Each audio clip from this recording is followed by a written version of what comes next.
About you, but I am so excited about our ticket at the top. Paul Ryan is a good friend of Bobby and mine. We had the opportunity to travel to Israel with them 5 years ago and get to really know them. I served on the budget committee for about 4 years with Paul, and I just want to tell you, there's no one smarter, there's no one who is a harder worker, there's no one who understands the budget more intensely. And there is no one who believes that we have to right the ship so that our children and our grandchildren will not feel the pressure of the anchor of debt than Paul Ryan. I want to tell you, it tells me a lot about Mitt Romney that he would pick Paul Ryan. And what I mean by that is sometimes people don't want to surround themselves with folks that are as smart as they are. Sometimes they don't want to have someone who might outshine them on the stand. And sometimes they do not play their best game. They don't play up to the opposition. They play down to the opposition, or they don't play up to their teammates. They play down to the teammates. Mitt Romney is playing up now because Paul Ryan is doing the kind of things that we have to do, which is tell the truth, have an adult conversation, try and save the country, and give to our children and our grandchildren as great a country as our parents gave us. That's a tall order. And it reminds me a little bit, now I know folks are going to find this hard to believe, but I actually was in Congress when Ronald Reagan was first elected. I was about the third youngest member of Congress at the time. I proudly campaigned on behalf of Ronald Reagan. He used to have those of us, in fact I went to New Hampshire with him, went to Illinois with him. I was sent up to Cape Cod to speak on his behalf. So they sent me, among other places, to a senior citizens home where the person speaking on the other side was Kathleen Kennedy, speaking for her uncle, Ted Kennedy, who was running for president on the Democratic side at the time. I don't think I won that one with that particular audience. But Ronald Reagan used to have us come and just stand behind him to show that he had some connection to Washington, D.C. and the federal government. And so we would just, that's all we would do. Anytime he was east of the Mississippi, that's what we would do. So I got plenty of time to watch him and to see him. And at this time, in that campaign, that is August of 1980, before the convention, we were behind. There were people writing stories about how Ronald Reagan was a dangerous candidate. Ronald Reagan was going to bring us down to defeat. The American people were not ready to have the kind of campaign or discussion that Ronald Reagan wanted. Time magazine said his views on the Soviet Union were positively primitive, because he was willing to tell the truth about it. There were those of us who were close to him, and I mean those of us who were supporting him early, who believed that he would be a great candidate. Remember one article that I saw at that time probably summed it up. They said Ronald Reagan was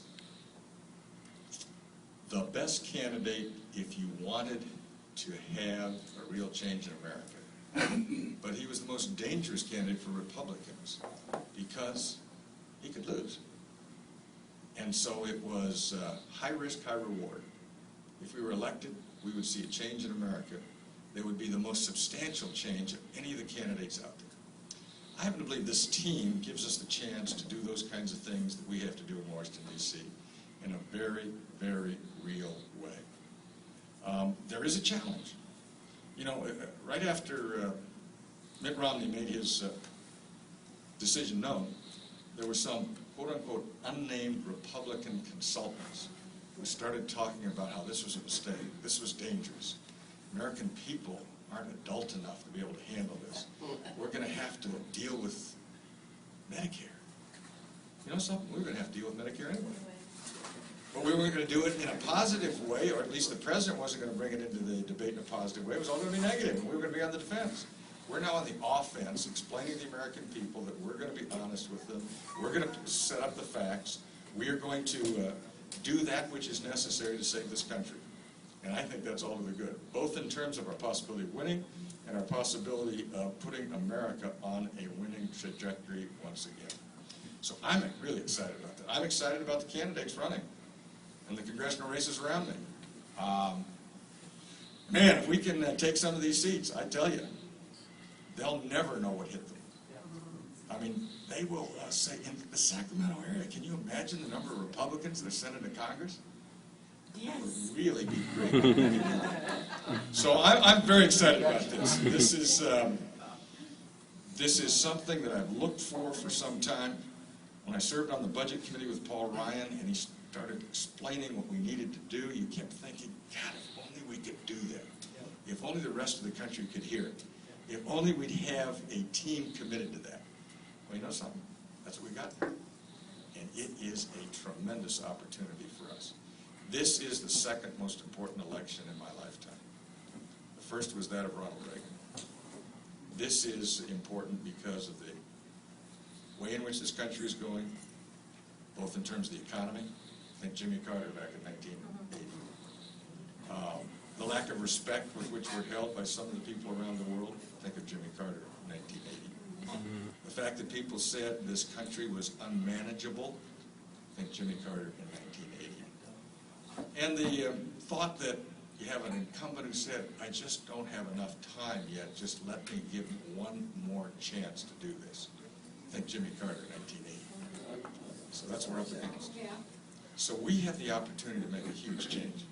So I'm really happy that we got this shot. I'm happy to have these other candidates here. We got people like Tony Amador who believe that we can also rescue California.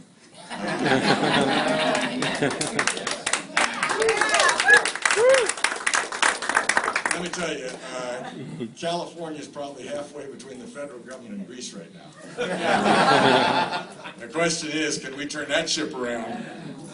And do we have to learn that lesson all over again on the national level? I've got confidence in the American people that they can have an adult conversation. We've got adults on our national ticket. We've got adults running in our congressional races in this area. And all we have to do is work hard enough to get them elected.